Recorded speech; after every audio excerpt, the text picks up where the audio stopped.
Hey guys, welcome to our channel. We give quick tips as parents of 3 to help with everyday life. In this video, we're going to be doing a review of the Rustoleum cabinet transformations kit. We used this about 2.5 years ago and did a little DIY project in our kitchen and painted the entire thing. Did a little custom cabinet work on our island. Joel did it. And we did this all for a very low price. So we'll go ahead and share some things that we liked about the process, some things we learned along the way, and just really our overall review on was it worth it or not. Right.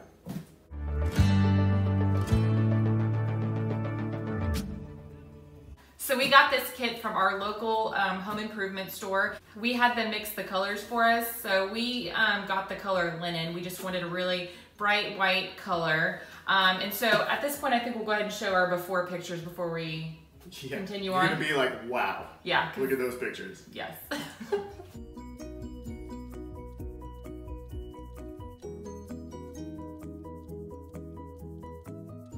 They were contractor grade cabinets, very plain and simple, which was good. It was nice whenever we moved in, but it was a darker kitchen and we really wanted to brighten it up. Right. Since we made other changes in the house, we wanted it to look uniform and make it look good with the bright white.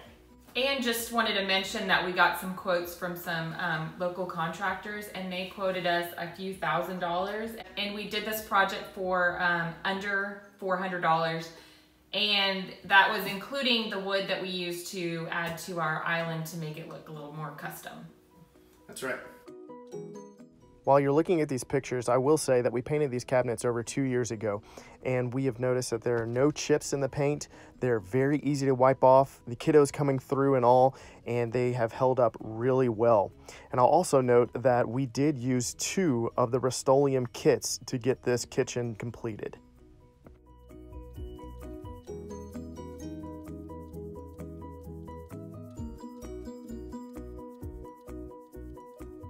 So also we'll go ahead and show one more picture of a before and after side by side so you can see how much brighter our kitchen looks after painting the cabinet.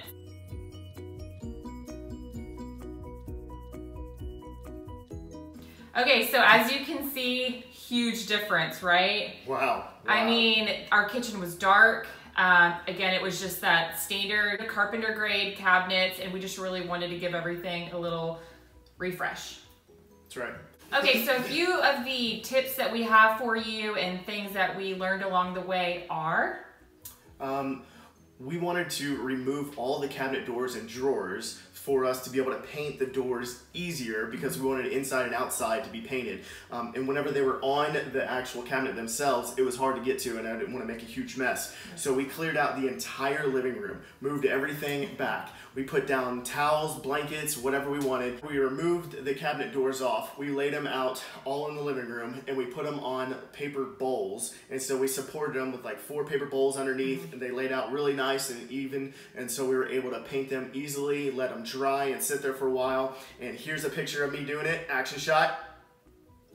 And I was able to then, we were able to turn them over, paint the other side, let them dry, and we did this for about 4 coats, 3 or 4 coats. Yeah, so I want to say it was probably 3. We really wanted them to be very bright white, show no streaks, but honestly, I don't even think we needed that last coat. I think 2 coats was enough because you really couldn't see any streaks or anything, but I just wanted that extra coat to make it extra white, and it worked out really well, so we're happy with that. And then we put the doors back on, and the way we did that, we knew we were going to take them all off and put it in the living room and we were going to paint them, and so we came up with a numbering system. The numbering system was very easy, but we used blue painter's tape, and we attached the blue painter's tape to one of the doors and to the cabinet space. We attached one painter tape with the same number on the cabinet door and another one here on the actual cabinet so we can know this door goes back to this location. Using that numbering system really helped out since there are different sized drawers in cabinet doors, and just knowing where they went back was very helpful for us to get it back in the right spot. It just made it easier and a lot faster, so once we were done, all the painting was finished, we were just able to put them up really fast, so that wasn't a confusing process at all, so that made it nice. Helpful tip. We wanted the island to look a little different, and we wanted to give it a custom look. And we were thinking, what could we do? Well, the most exposed area were the end caps. And we thought, what if we frame it and use some V-groove board to kind of give it that dimension and make it look good? And that's what we did, and I'll show you right now. Here's a before picture of the island. This is a big transformation, but it's really easy to do. I use a 1x4 for the frame, and then I use V-groove board for these slats. And I cut the V-groove board around the electrical socket and just place them on the back. Make sure it's the appropriate size and so that it fits underneath this frame. And then once I cut the frame, then I nailed it to the original island. And I made it flush, made it look nice, and it came out really good.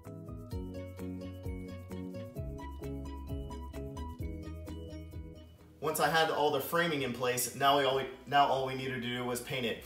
And Rachel and I wanted it to look a little different than the cabinets, and so we wanted to paint it a gray color. We went through several different gray colors because every gray is just a little different and gives you a different look. We went with a very light gray, and we found that that was best fitting for us, and it showed really well in the kitchen. And then another thing that we did to really dress it up and make it look custom is I filled in the gap here with a 1x4. I had to cut it down a little bit, cut off the top, but once I cut it just right, fit it in there, now it looks like a custom cabinet.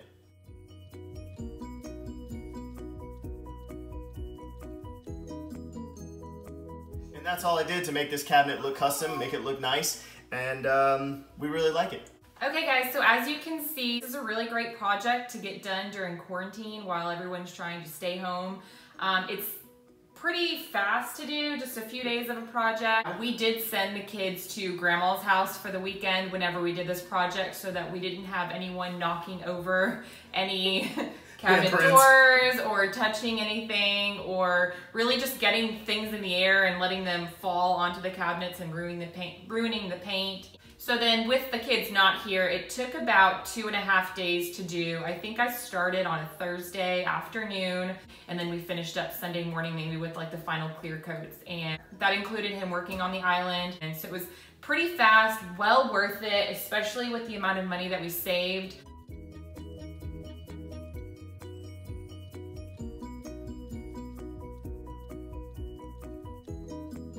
We really loved the way our kitchen turned out. We would do it all over again. Not that I'd want to do it like more than once or anything, but it was worth it for the one time that I did it. And it saved us a lot of money. If you're home already anyways, perfect thing to do, working together with your spouse, right? I mean, yeah. How many fights did we have during that time? I mean, minimal. I can't name any fights. Yeah, they were good. They're good. So we hope this helped you guys out. We recommend it. We love this color that we went with, so it's linen. But as you can see, there are plenty of other choices. You can go darker if your cabinets are already white. And now that we walk in the kitchen and we're here, it feels right. It feels like the kitchen fits, and so I really do like that color. And it just, whatever fits in your home, that's the color. I was really trying to hit that one home. Foul ball! Okay. And it's really good whenever you walk into the kitchen. The color just fits, it's brighter, it's welcoming, and whenever we have guests over, they notice it, and it just makes it look nice. Yeah. We will always want to leave you with a good quote, and the quote for this week is, our baby's waking up, we gotta go. We like to leave you with a quote when we remember. And the quote for this week is, a person that never made a mistake never tried anything, by Albert Einstein. Who's Albert Einstein? Albert? I don't know if I can get back from that. And the quote for this week is, a person that never made a mistake. I can't. And the quote for this week is, Rachel's giggling way too much to be able to get this out. Okay. And the quote for this week is, a person that never made a mistake. Rachel, we made a mistake. Okay, go. Have fun and enjoy the season of life you're in. I may have ruined that. Yeah, I know. Okay, one more time. Oh. And the quote for this week is, a person that never made a mistake never tried anything new, by Albert Einstein. If you like this video, give it a thumbs up. If you want to see more from the Family of 5 Quick Tips, click subscribe. And remember, be happy, have fun, and enjoy the season of life you're in. Thanks guys, see you next time.